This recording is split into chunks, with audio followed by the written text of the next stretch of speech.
Je vais vous présenter cette vidéo comment créer votre propre custom action. Donc là, vous avez le résultat. Et vous avez donc l'action qui a été appelée. Je vais juste vous montrer vite fait l'action en elle-même. Donc là, on a le workflow qui a été appelé.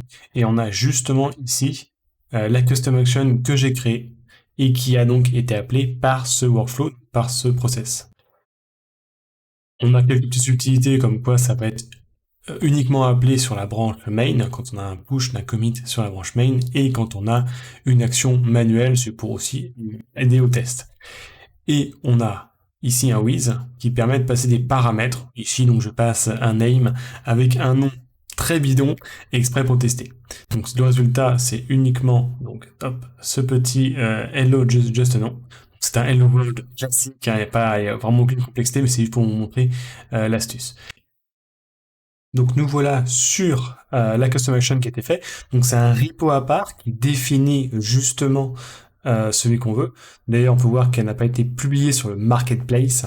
Donc GitHub me propose de publier, de l'avoir public, mais on peut quand même l'utiliser malgré tout. Et donc c'est bien ce nom-là qui est utilisé, plus le nom d'utilisateur qui est au-dessus, donc ici.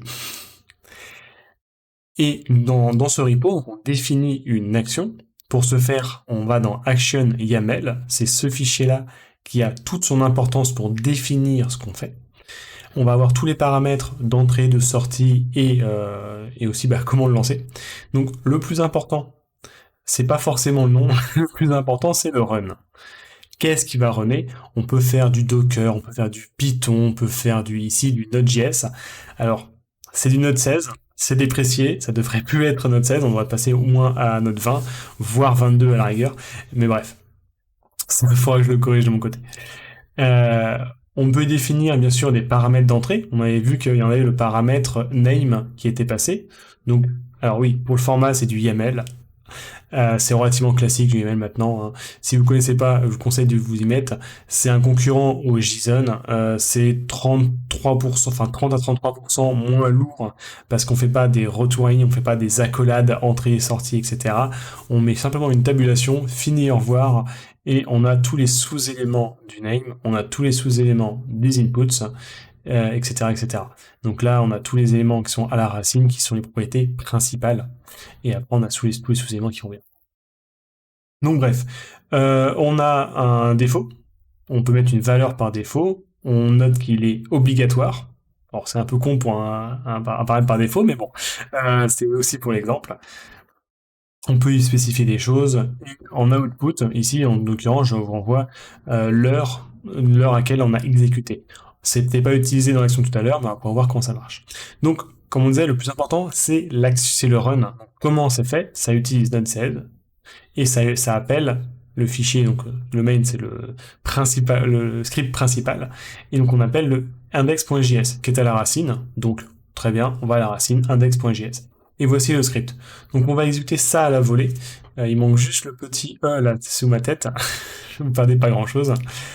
Qu'est-ce qu'on fait? On récupère le SDK de Google, de GitHub, pardon, Action Core, qui nous permet d'avoir quelques éléments, dont justement les inputs. Après, c'est important, on peut récupérer le paramètre d'entrée. Il y a plein d'autres options, il faut un peu creuser. Il y a de quoi s'amuser énormément. Et une fois qu'on a ça, écoutez, je suis un console log, bête et méchant, et je peux spécifier en output l'heure, et c'est déjà fini. Vous pouvez faire tout ce que vous voulez, vous pouvez faire vous pouvez rajouter dans le package JSON l'ensemble des packages dont vous avez besoin.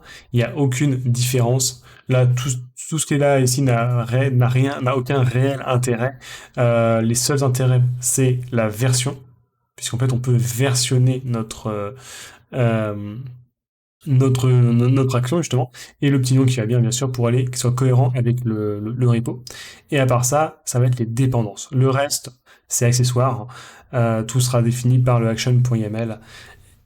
Et avec ça, vous avez tout ce qu'il faut. Voilà, vraiment, vous n'avez pas beaucoup plus de complexité. Ça vous permet d'extraire énormément de complexité, de faire du code commun entre plusieurs de vos repos. celui-là, il est privé, bon, il est utilisable publiquement, mais il est public. Personne ne sait qu'il existe.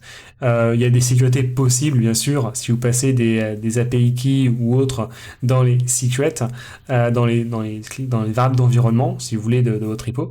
Vous pouvez facilement mettre une sécurité pour qu'il n'y ait que vous qui l'utilisiez au cas où. Et une fois que vous avez ça, vous pouvez donc, comme je disais, récupérer toute la logique de vos pipelines pour que ce soit utilisé sur vos pipelines à vous uniquement. Et j'espère qu'au moins ça vous a bien démystifié à quel point c'est facile de faire Mun Custom Action. Et puis je vous dis à la prochaine. Salut!